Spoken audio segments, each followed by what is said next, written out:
You're watching ABC10 Plus Tonight. Hello, I'm Laura Painter. You're watching ABC10 Plus Tonight. After nearly a decade, we're getting a look at the initial phase of the UC Davis Aggie Square project. Plus, are Californians ditching their Teslas?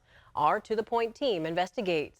Then we hit the back roads. This time we're getting a tour of the historic Stanford mansion. ABC10 Plus Tonight starts right now.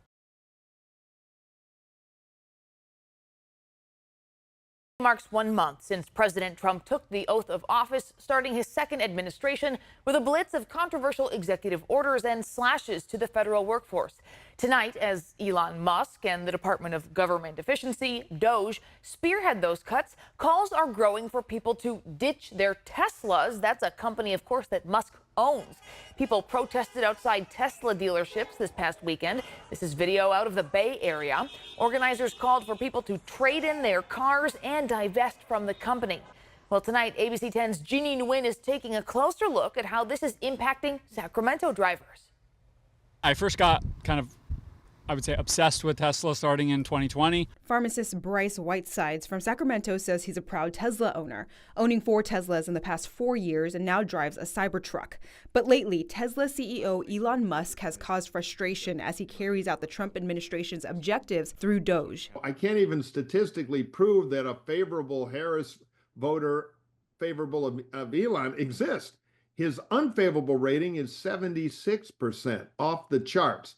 So Elon has become an incredibly polarizing figure. Michael Murphy founded the EV Politics Project, a bipartisan organization aimed at closing the gap between Republicans and Democrats over electric vehicles. The organization polled 600 voters this year to see how parties felt about Tesla. More than 64% of Trump supporters favor the company as compared to 41% of Harris voters. Among the Democrats who currently buy EVs at a rate 4 or 5 times as high as Republicans, they can't stand them. Tesla drivers here in Sacramento say they have felt the impacts of the work Elon Musk is doing for the Trump administration. It's been a little bit annoying to me. Like, I was just sitting here, I plugged in the Cybertruck today, and as I was getting back in the car, a lady walked by and she said, "Your car is really dumb." Tesla owners and dealerships have been recently targeted. In one of a number of incidents, the FBI and ATF are investigating.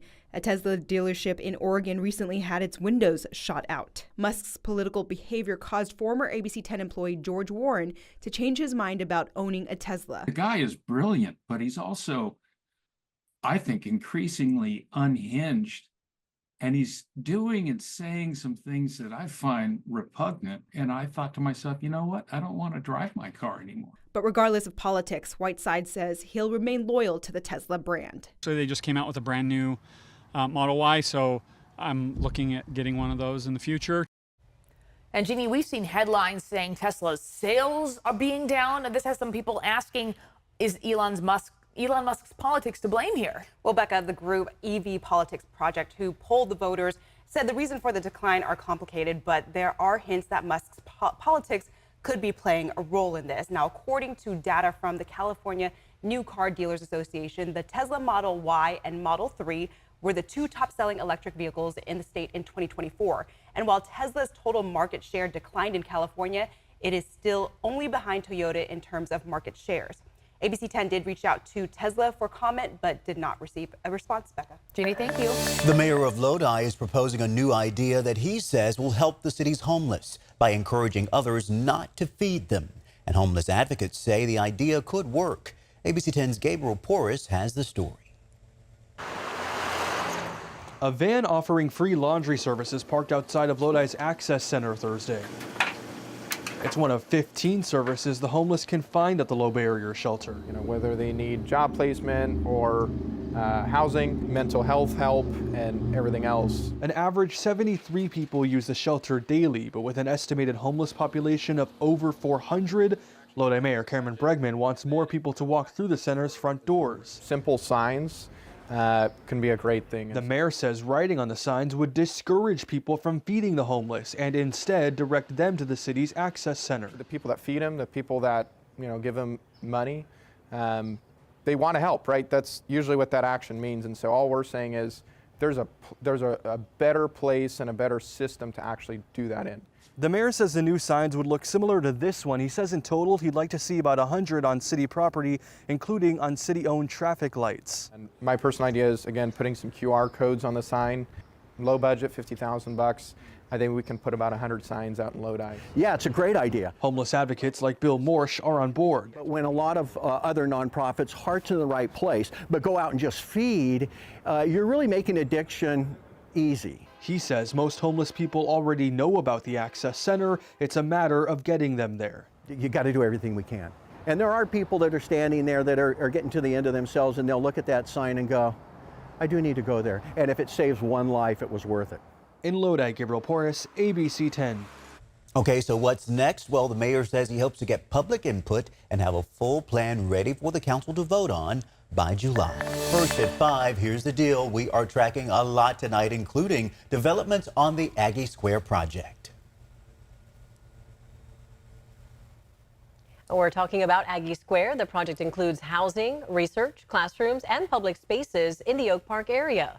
And once complete, 60% of Aggie Square will be reserved for UC Davis, while 40% will be used for private sector businesses. The project costs more than $1 billion, with construction funding coming from private investors. The first phase of the project is almost complete after 7 years. Today, we got a sneak peek inside the construction zone. ABC 10's Devin Truby joins us now with the latest on the project. This is a huge deal, Devin.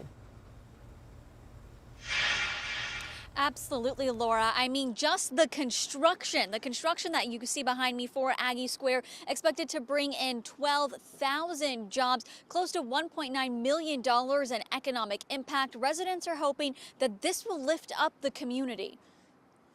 Floating through these spaces is really going to spur collaboration. The first look inside Aggie Square, its life science labs, housing, academic space, and more. Once the entire project is up and running, economists state that Aggie Square will support 3,200 jobs annually and generate about $500 million in annual economic impact in the Sacramento region. That's according to the study from Economic and Planning System, Inc. Neighbors of the new project, like CW Barber Lounge, say they hope the prosperity trickles down with an increase in foot traffic. I think a portion of it should be allotted to affordable housing. That's one thing. That's the biggest thing. That, you know, along with building and making the area a little bit more diversified. During the development phase of the project, many neighbors voiced concerns that rent prices would go up and longtime residents would be forced out. Aggie Square says they're committed to the neighborhood. The Community Benefits Partnership Agreement that guides our work here includes an investment of $50 million for affordable housing, jobs and job training for local residents, and support for youth programs. Now Sacramento Mayor Kevin McCarty, who helped secure the seed funding for the project 7 years ago, while in the legislature, is excited and addressed community concerns. We have provisions in the agreement here where local jobs will be people who live within a mile or two of the UC Davis Med Center. We also are very mindful about housing and gentrification, so there's a special fund to build more housing right here on campus to make sure we don't displace people.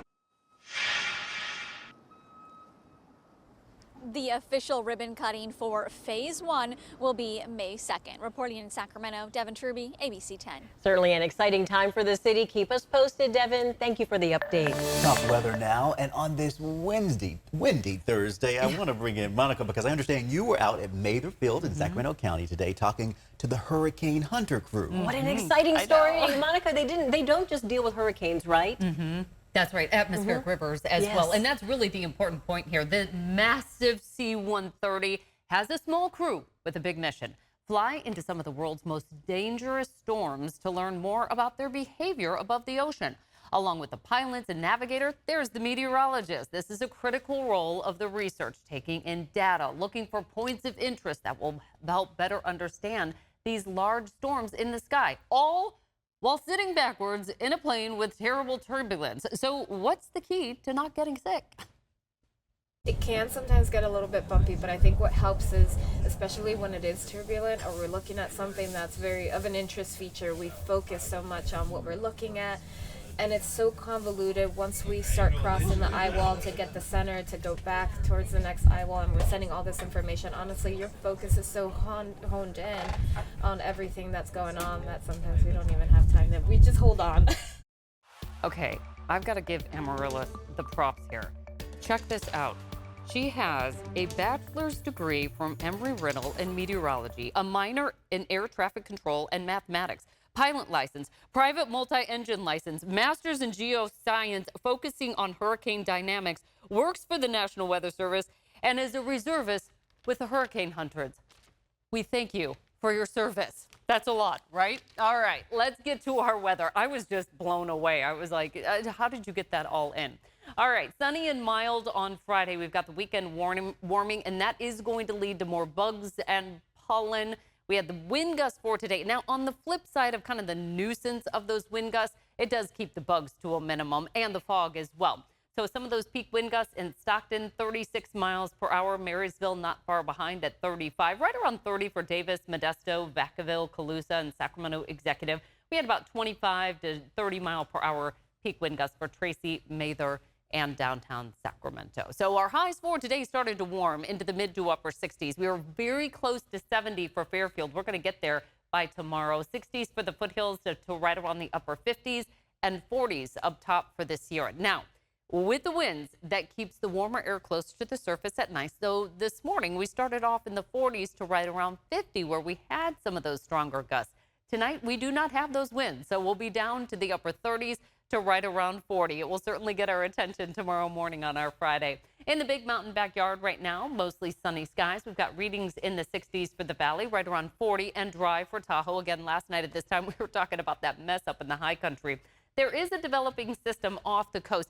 It will be a bit of a player for the Sierra on Sunday. Quick moving little brief shower. Saturday, we're all dry under that ridge of high pressure, but here comes that light shower passing through on Sunday. It's in and out of here. We'll get a couple of sprinkles. That's it. Not a big player, not a big impact storm for us at all. Highs for tomorrow are Friday, 50 to upper 40s for the high country, upper 50s to lower 60s for the foothills. Along the coast, mid to upper 60s. Again, right about 70 degrees for tomorrow. So kind of a taste of what's to come this weekend. 60s again for tomorrow afternoon, but it is going to be a much cooler start to the day. We'll see a mix of sun and clouds in there for the mountains, mainly a dry forecast on Sunday, but don't be surprised if you get a couple sprinkles in there.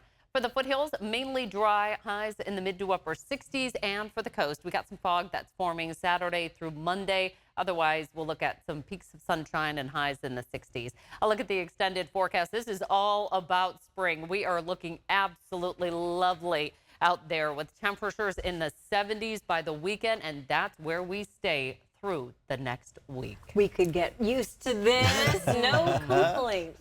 Especially since we did make up for some of the rain that we didn't get. Oh, yeah. February right? was very wet for us. Okay. Monica, thank you. You never know what you'll see out on the back roads. And right now, John Bartel visits the capital city to give us a tour of the historic Stanford Mansion. In the shadow of Sacramento's downtown buildings is an 1860s-era mansion that is seemingly out of place from its surroundings. Welcome to the capital city's first governor's mansion. John Bartel here, making a little pit stop at the Stanford Mansion.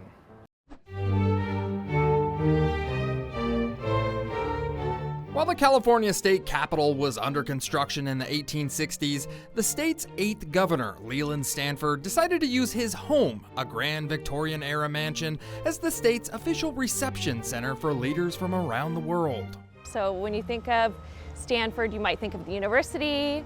If you know a little bit more of the history, you might know that Leland Stanford was the president of the Central Pacific Railroad. Leland Stanford was a gold rush merchant turned railroad baron who helped bring the Transcontinental Railroad to California. But like many rich people, he used his money to build a legacy for himself by putting his name on schools, hospitals, churches, and even getting into politics. He likes to show off then. Yeah, definitely. California State Parks owns the mansion now, but interpreter Allison Park says when Leland Stanford lived here, it was the place in Sacramento to hobnob and party. So the ballroom, I think we have records of it holding hundreds of people. With his vast wealth, Stanford decorated his 19,000 square foot house with rare art pieces and ornate custom woodwork that reminded people how he got rich. So around the house, you'll often see little odes to the railroad. So at the top of this, we have a little relief locomotive. Some of Leland Stanford's money did go to a good cause. After their only son Leland Jr. died of typhoid fever, his wife Jane Stanford founded Stanford University. And then after Leland Sr. died, Jane funded and operated the university until she was mysteriously poisoned. A very dramatic, it's still not totally clear who killed Jane Stanford. In 2005, state parks completed $22 million worth of renovations on the historic mansion for public tours, and it's still used by California governors today. Yeah, Governor Newsom likes to use this place for MOU signings, so we've hosted a number of foreign delegations. From Leland Stanford's desk at the Stanford Mansion, I'm John Bartel. Hope to see you on the back roads. Thank you, sir. And don't forget, you can find more Bartel's Backroads destinations on the ABC10 Plus TV streaming app. They are all under the show's tab. Scroll down to Travel and Bartel's Backroads. Download the free app to your TV.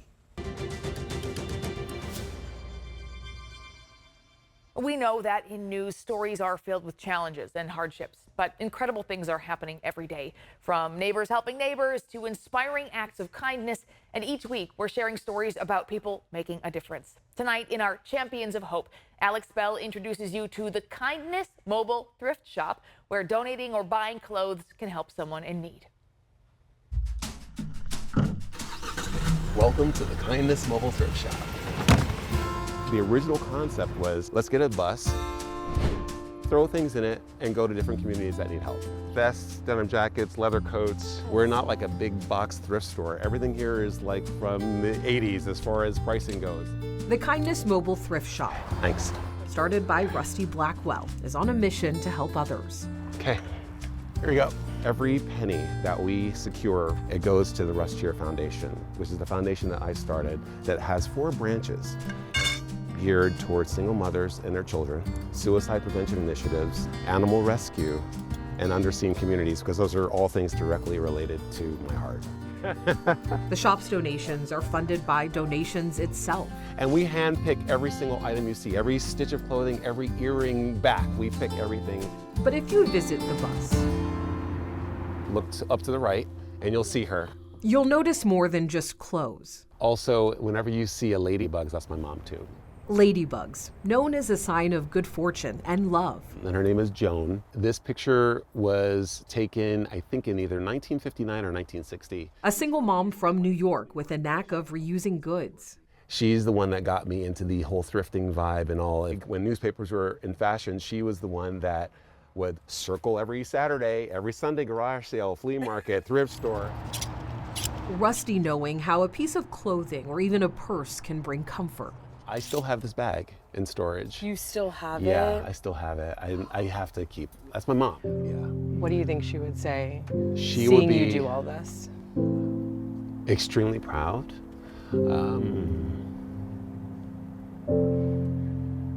Blessed. She started all this. What's making you emotional about that?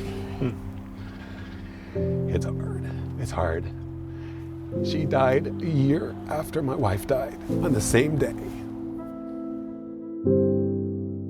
Rachel, Rusty's wife, died by suicide.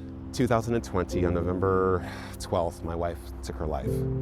And that's something that really, let me tell you, that's not a club that you want to be in. We were dealing with mental health and dealing with her issues and things like that for many, many years before that day. And then once that happened, I knew that I needed to do more. Every shirt, pair of earrings, or hat that's bought or donated, now giving back to those who need it most. Russ and his team recently took the mobile thrift shop to Southern California. And good morning. A couple of hours into our trip, the sun is now rising on our way down to LA. And people are just pulling over on the road in their trucks, and there's the bus, and bringing more and more. Giving away everything in their bus for free to LA wildfire victims. We have to, because again, this is bigger than us, and it's clothing. It's, basic necessities. The Kindness Mobile Thrift Shop carrying more than clothes. Rachel wouldn't want me to be upset.